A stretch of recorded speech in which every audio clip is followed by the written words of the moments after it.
That's all that you are doing. Whatever is put in like a tape recorder, you are repeating everything that is there.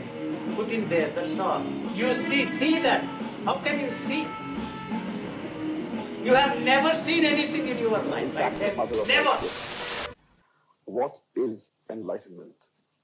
And how does one get it? And can you help us get it? What do you call that mother of all questions? We have all for centuries been brainwashed to believe that there is such a thing as enlightenment. And I quested to achieve that for 49 years, and I got nowhere. And nobody helped me. And no encounter with anybody who claimed that he was an enlightened man never helped me. I ended up a misguided, misled, misspent man. And I did not know what to do. So the whole quest for enlightenment went out of my system. And suddenly one day, out of nowhere, it hit me that why have I been searching for 49 years? What everybody is after, the mother of all questions, the mother of all quests, as you put it, enlightenment. I found that there was no such thing as enlightenment. There's no such thing as a freedom. There is no such thing as self-realization. No such thing as God-realization. So that hit me so hard that the whole thing, that what everybody thought, felt, and experienced before me was flushed out of my system. What I was left with, I had no way of knowing. Even today, I cannot tell myself that I'm an enlightened man, I'm a free man, I'm a God-realized man, I'm this, that, or the other. And so there is no question of my trying to enlighten others and free others. We often ask this question, is this all to life?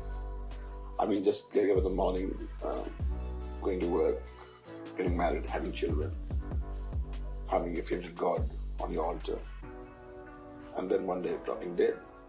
There must be something more to life. Is this all? If that is all, and I would go to any extent to emphasize and overemphasize, that's all, and there is nothing else there. So it is the creation, the invention of enlightenment, which is the ultimate pleasure of everybody, is the one that has made our lives miserable. So otherwise, this is all.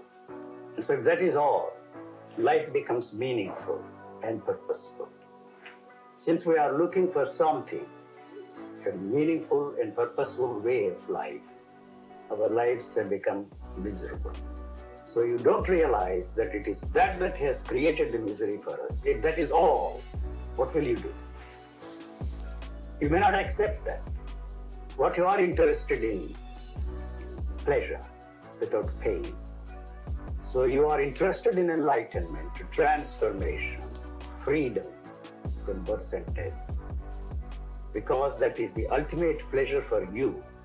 And it is that, if you are lucky enough to attain, all your problems will be solved. It does not occur to you for one moment. It is that that has created the misery, and it is that that is responsible for the mess you find yourself in. So your interest to find out a meaning of life, a purpose in life, is not going to succeed. At the heart of every relationship, man feels lonely. Is there a way out of this terrible feeling of loneliness that seems to haunt us all the time? You have hit the nail on the head,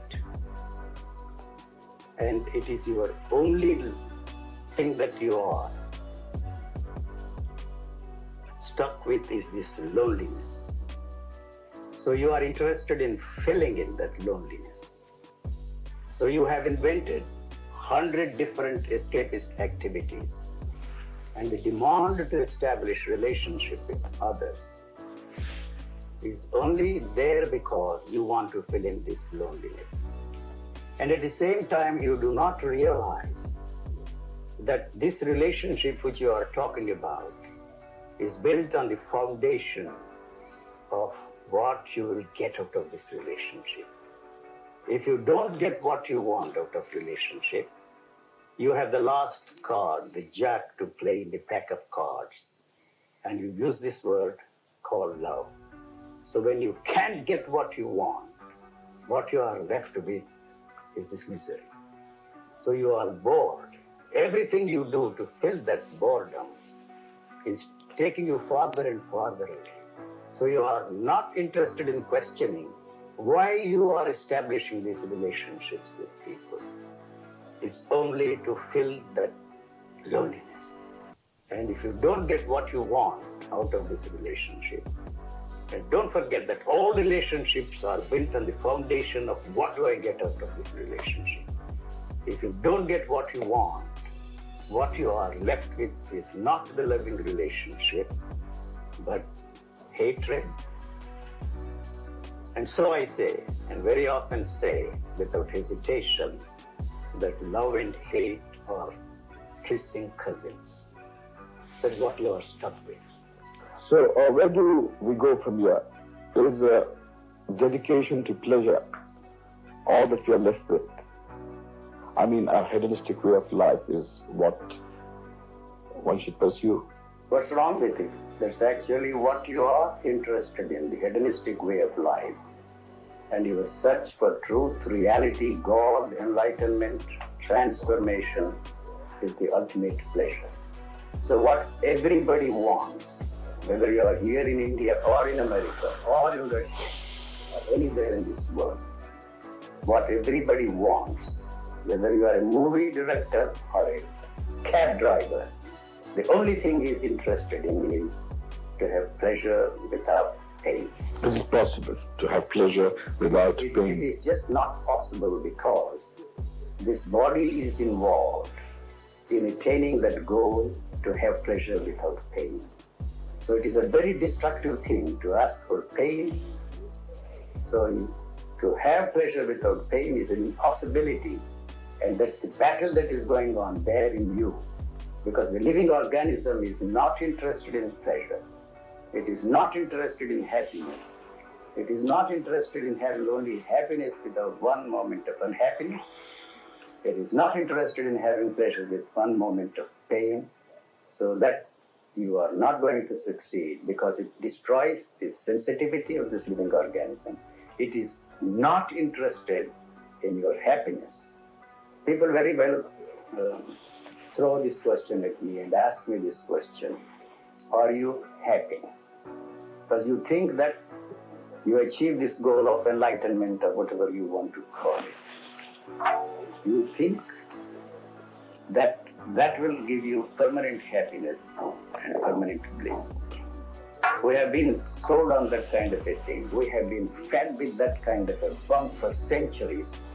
That will make it possible for you to have one without the other. You know that you have not succeeded so far, but you live in hope and die in hope to achieve this impossible thing of having one without the other.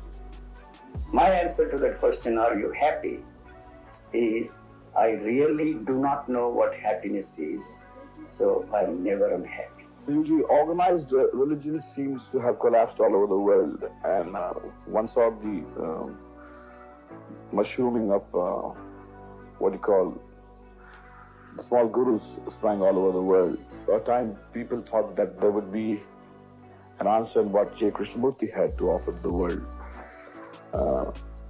But unfortunately, with his death,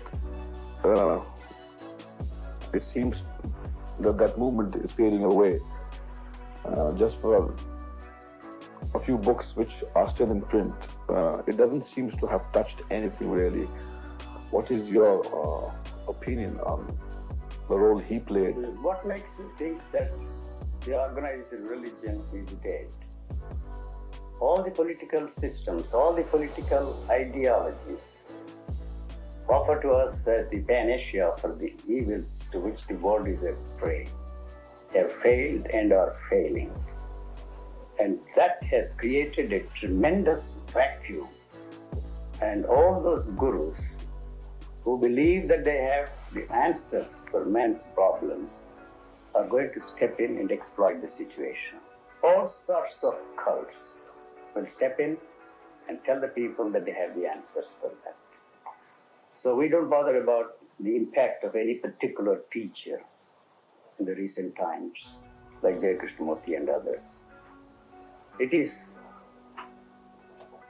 impossible for anybody to say that they have the answers for the mankind's problems. The problems are changing all the time. So your answers are already dead. The belief that the tradition has the answer, whatever they mean by the word tradition, the tradition means only the unwillingness on the part of us all to accept the fact that everything is changing.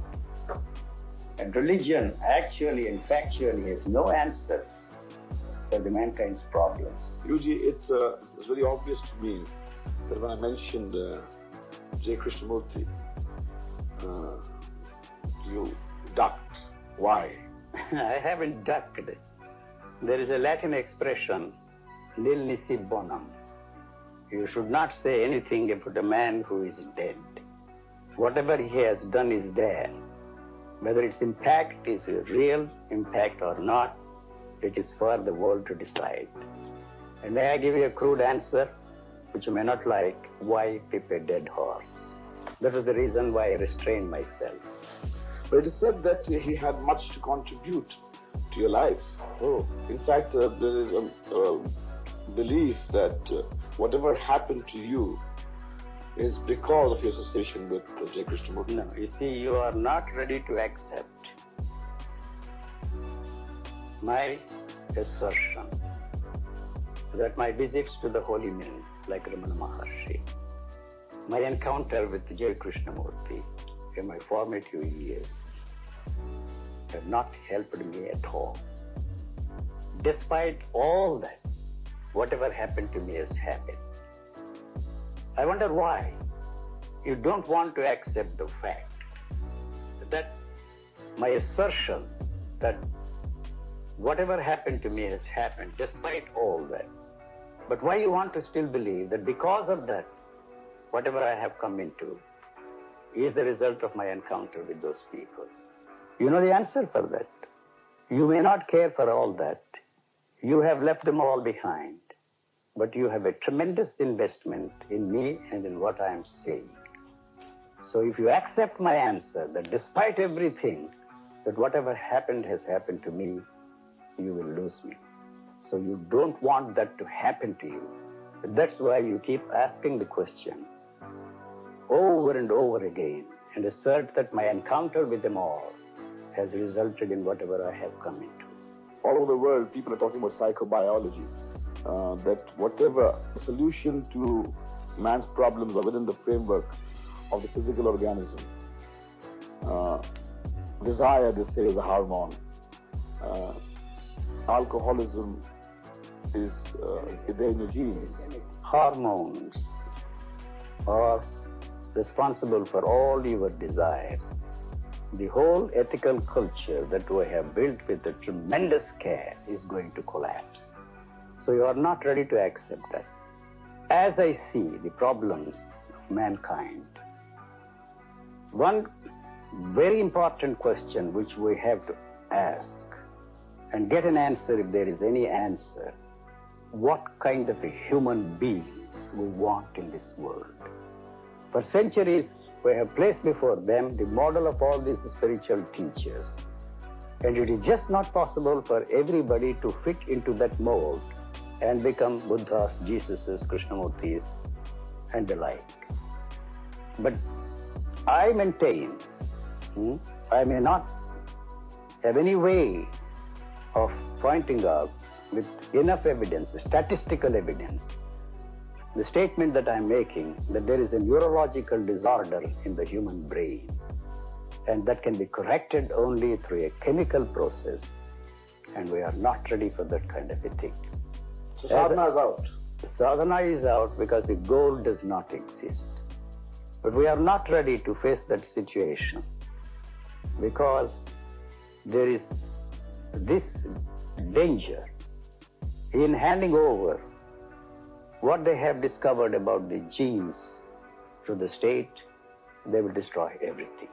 The state will control everything. So for that, we all have to be very cautious and emphasize that that is the only answer for our problems, human problems in the world today.